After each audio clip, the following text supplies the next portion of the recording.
Dili illegal ang same-sex marriage sa Pilipinas. Labang supak ang simbahang Katoliko. Apan gihinayon gihapon ang pagpakasal sa 8 ka pares sa bayot ug tomboy sa usa ka religious group sa Baguio.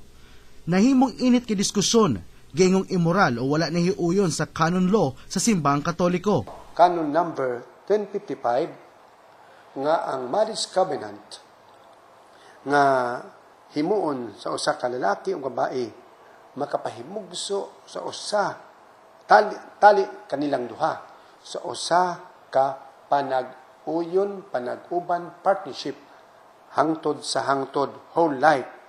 O kini sa iyang kinaiya makapahimugso sa mga managtiayon og bata, the procreation and upbringing of children. Kaya kung puros babae, unsa man pagpanganak.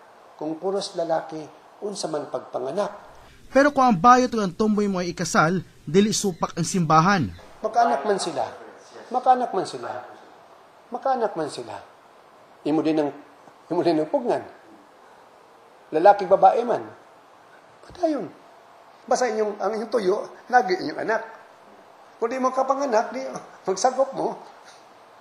Para ang bata sa matigayon.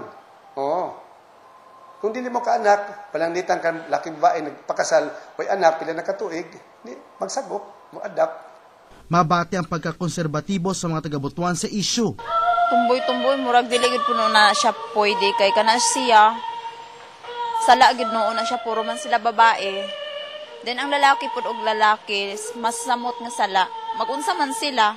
Wala gi kontra sa Philippine International Cosmetologist Association ang gibuhi ang pahayag sa simbahan. Si Tata Carabuena naglaom gihapon makabaton og pamilya sa gipaabot nga babae.